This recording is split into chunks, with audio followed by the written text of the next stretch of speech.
Assalamualaikum warahmatullahi wabarakatuh. Halo teman-teman, jumpa lagi dengan channel P3K Perawat. Pada video ini, kita akan memulai belajar lagi untuk mempersiapkan seleksi P3K khususnya perawat pada tahun 2025. Dan beberapa soal yang kita bahas nanti, ini adalah berdasarkan pengalaman yang saya dapatkan pada tahun kemarin seleksi P3K Perawat, dan tidak menutup kemungkinan dan jadi untuk semuanya tonton video ini sampai selesai. Dan kami mendoakan bagi subscribe, like, komentar, dan share lulus P3K Perawat. Langsung saja ke soal P3K Perawat. Soal nomor 1 P3K Perawat, seorang pasien, perempuan, usia 78 tahun, dirawat di ruang rawat inap bedah dengan diagnosis medis fraktur kalem femur dextropost hemiarthroplasty. Hari kedua keadaan umum baik, kesadaran kompos mentis, tekanan darah 130/80 mmHg. Nadi 84 kali MNT, respirasi 20 kali atau MNT, suhu 36,5 derajat Celcius. Pada ekstremitas yang sakit, pasien mampu menggerakkan ekstremitasnya tetapi tidak mampu ketika diminta mengangkat melawan gravitasi. Berapa nilai kekuatan otot kaki kanan pasien di atas? A. 1, B. 2, C. 3, D. 4, E. 5. Jawaban B. 2. Pembahasan. Ingat kembali uji kekuatan otot. Keadaan fungsi otot. Tidak terdapat kontraksi nilai 0. Hanya terdapat kontraksi otot nilai 1. Ada pergerakan, tidak mampu melawan gaya gravitasi nilai 2. Ada pergerakan, hanya mampu melawan gaya gravitasi nilai 3. Mampu melawan gravitasi dan melawan sedikit tahanan nilai 4. Mampu melawan gravitasi dan melawan tahanan yang maksimal nilai 5. Soal nomor 2 P3K Perawat, seorang laki-laki usia 45 tahun mengalami kecelakaan sepeda motor sehingga mengalami fraktur pada area metacarpal digiti keempat dan V. Saat ini, pasien menjalani perawatan pasca RIF dan debridement. Lo mengeluh nyeri dengan skala 6, mengalami bengkak dan teraba hangat pada area operasi. Pada kuku digiti kelima terlihat membiru. Apa rencana perawatan yang harus dilakukan? A. Melakukan pemeriksaan saturasi oksigen. B. Mengelevasi area operasi 30 derajat. C.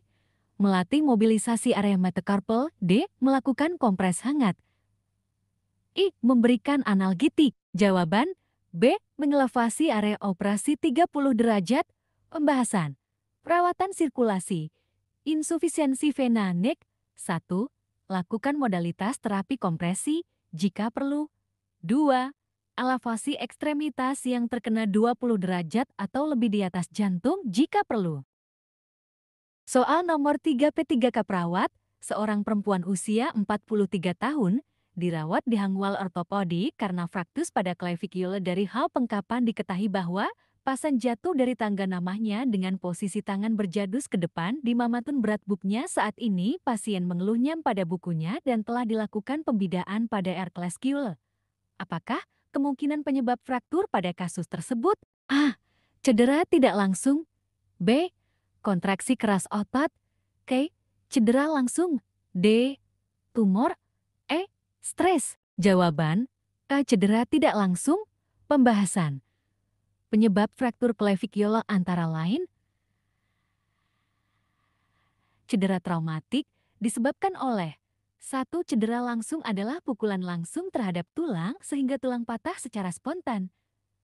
2. Cedera tidak langsung adalah pukulan langsung berada jauh dari lokasi benturan, misalnya jatuh dengan tangan berjulur sehingga menyebabkan fraktur klavikula. 3. Fraktur yang disebabkan kontraksi keras yang mendadak. B. Fraktur patologik. 1. Tumor tulang. 2. Infeksi, seperti osteomyelitis. 3. Rahitis, kelainan pertumbuhan tulang yang disebabkan oleh kurangnya fit. 4. Secara spontan disebabkan oleh stres tulang yang terus-menerus. Soal nomor 4 P3K Perawat, seorang perempuan, 42 tahun, dirawat di rumah sakit sejak tanggal 3 hari yang lalu karena mengeluh luka di kakinya nyeri. Tampak luka gangren di kaki kanan, bengkak dan berisi pus. Klien memiliki riwayat diabetes mellitus namun tidak teratur minum obat. Nyeri dirasakan dengan skala 5 dan semakin nyeri saat menjelang tidur. Selama di rumah sakit, klien jarang menghabiskan porsi makan yang disediakan karena tidak ada nafsu makan. Saat ini klien merasakan lemas. Apa masalah keperawatan prioritas pada kasus tersebut? A. Kerusakan integritas kulit. B. Hambatan mobilitas fisik. C. Defisit perawatan diri. D. Kurang pengetahuan. E. Nyeri. Jawaban V. Nyeri. Pembahasan. Pilihlah masalah keperawatan yang sekiranya dapat mempengaruhi fungsi-fungsi yang lain sebagai masalah keperawatan yang utama. Pada kasus terdapat data bahwa nyeri yang dirasakan sangat mengganggu, apabila tidak diatasi akan mempengaruhi fungsi yang lain, seperti tidak ada nafsu makan. Soal nomor 5 P3 Kaprawat, seorang laki-laki dirawat hari kedua di ruang perawatan dengan keluhan lemah, bila beraktivitas cepat lelah dan sesak nafas, tanda-tanda vital tekanan darah 110/60 mmHg, N92X atau MT, ruang respiras 24 kali MT, suhu 37,2 C, hasil pemeriksaan, laboratorium hemoglobin 7, 2 gram DL, diagnosa medis anemia dan direncanakan transfusi PRC sebanyak 4 kantong. Saat ini dilakukan transfusi PRC kantong pertama. Apa tindakan yang selanjutnya akan dilakukan oleh perawat? A.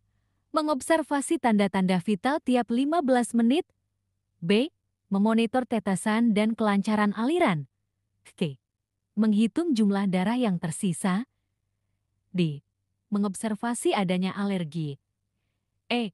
Mengobservasi urun output. Jawaban A. Mengobservasi tanda-tanda vital tiap 15 menit. Pembahasan.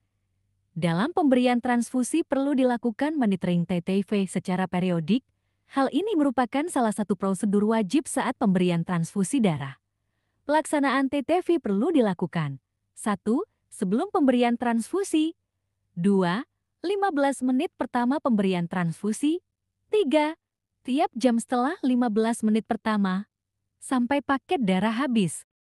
Soal nomor 6 P3 Kaprawat, seorang perempuan usia 60 tahun masuk rumah sakit karena mual, muntah, merasa lemas dan lelah, nafas cepat dan dalam dan nafas berbau aseton, tekanan darah 130/90 mmHg, nadi 92 kali menit, pernapasan 28 kali menit, pemeriksaan glukosa darah 305 mg DL, P 7,3, PC02 30 mmHg, milimeter merkuri. Apakah tindakan yang perlu segera dilakukan? A. Mencatat respon pasien. B. Melakukan koreksi asidosis. C. Melakukan pemeriksaan EKG. D. Memberikan rapat insulin intravena. E. Memberikan cairan dextrose 5% intravena. Jawaban D. Memberikan rapat insulin intravena. Pembahasan. Pada diabetik ketoasidosis penyebab utamanya adalah kekurangan insulin. Trias penata laksanaan ketoasidosis diabetik DKA. 1. Rehidrasi pemberian cairan. 2. Pemberian rapat insulin. 3. Pemberian kalium diikuti dengan koreksi asidosis. Pemberian cairan sebagai berikut. 1. 500 ml natrium klorida 0,9% balas selama 1 jam jika tekanan darah sistolik pasien 90 mm hidrargirum. 2. Jika tekanan darah sistolik 90 mm hidrargirum 1000 ml natrium klorida 0,9% dalam 1 jam. Soal nomor 7 P3 Kaprawat, seorang wanita 50 tahun dengan sirosis hepatis, pasien mengeluh mual dan muntah serta buang air besar berwarna hitam. Hasil pemeriksaan laboratorium darah diperoleh hasil Hb 9 gram, eritrosit 2 juta UL, trombosit 70.000 Mn3. Salah satu masalah keperawatan yang ditegakkan adalah risiko injuri. Apakah intervensi mandiri keperawatan yang dapat dilakukan? A. Monitor vital sign. B. Pasang balon esofagus. C. Berikan injeksi vitamin. D. Berikan transfusi sel darah merah. E. Monitor warna feses dan muntahan. Jawaban E. Memonitor feses dan muntah. Pembahasan. Pada kasus tampak bahwa pasien mengalami gangguan cairan dan elektrolit sehingga pasien merasa lemas dan dapat ditegakkan masalah resiko injury. Intervensi mandiri perawat pada kasus adalah memonitor warna feses dan jumlah muntah atau cairan yang keluar untuk mencegah terjadinya masalah yang cairan dan elektrolit yang lebih berat. Soal nomor 8 P3K perawat, seorang laki-laki, usia 59 tahun masuk rumah sakit dengan keluhan mual, muntah, buang air kecil kurang lebih 500 cp per 24 jam, dan ditemukan pula asites. Hasil kolaborasi dengan dokter pasien harus dilakukan hemodialisa. Data apakah yang harus dikaji untuk mendukung perlunya tindakan di atas? A. Pemeriksaan fototoraks. B. Pengkajian riwayat nutrisi. E. Pemeriksaan auskultasi dat. D. Pengkajian kesadaran pasien. E. Pemeriksaan kalium, ureum, kreatinin. Jawaban I. Pemeriksaan kalium, ureum, kreatinin, pembahasan. Pemeriksaan penunjang untuk pelaksanaan hemodialisa. 1. Gambaran penurunan fungsi ginjal diantaranya peningkatan ureum dan kreatinin serum dan penurunan laju filtrase glomerulus LFG. Kedua kelainan biokimiawi darah meliputi penurunan kadar hemoglobin, peningkatan kadar asam urat, hiper atau hipokloremia, hiperfosfatermia, hipokalsemia, asidosis metabolik. Soal nomor 9 P3K perawat, perempuan, 46 tahun, dirawat di ruang rawat PPOK dengan keluhan batuk, sulit mengeluarkan dahak, sesak napas, hasil pemeriksaan. Terdengar suara roci, frekuensi napas 28 kali menit, suhu tubuh 38 derajat Celcius, tampak gelisah. Apakah masalah keperawatan pada kasus tersebut? A. Bersihan jalan napas tidak efektif. B. Pola napas tidak efektif. C. Defisit nutrisi. D. Hipertermia. E. Ansietas. Jawaban A. Bersihan jalan napas tidak efektif. Kata kunci. Oksigenasi. Pembahasan. Pilihan yang tepat bersihan jalan napas tidak efektif. Keluhan batuk, terdengar suara ronci, peningkatan frekuensi jalan napas merupakan tanda dan gejala bersihin jalan napas tidak efektif. Soal nomor 10 P3K perawat, laki-laki, 57 tahun, dirawat di rumah sakit dengan keluhan nyeri saat bernapas disertai batuk berwarna kuning kehijauan sejak 1 hari yang lalu. Hasil pemeriksaan, tekanan darah 100/70 mm hidrargyrum, frekuensi napas 32 kali menit, frekuensi nadi 96 kali menit, suhu 39 derajat Celcius, kulit pasien keseluruhan berwarna abu-abu dan kebiruan di sekitar bibir. Apakah intervensi prioritas yang dilakukan perawat pada pasien tersebut? A. Tinggikan kepala tempat tidur. B. Mulai pemberian oksigen. C. Periksa saturasi oksigen. D. Ajarkan batuk efektif. A. Kaji suara napas. Jawaban B. Mulai pemberian oksigen. Kata kunci, intervensi sesak napas, terapi oksigen. Pembahasan. Pneumonia yang parah umumnya kesulitan bernapas, tekanan darah rendah, suhu tubuh 39 derajat Celcius dan kebingungan. Warna kulit abu-abu merata dan warna kebiruan pada bibir mengindikasikan hipoksemia.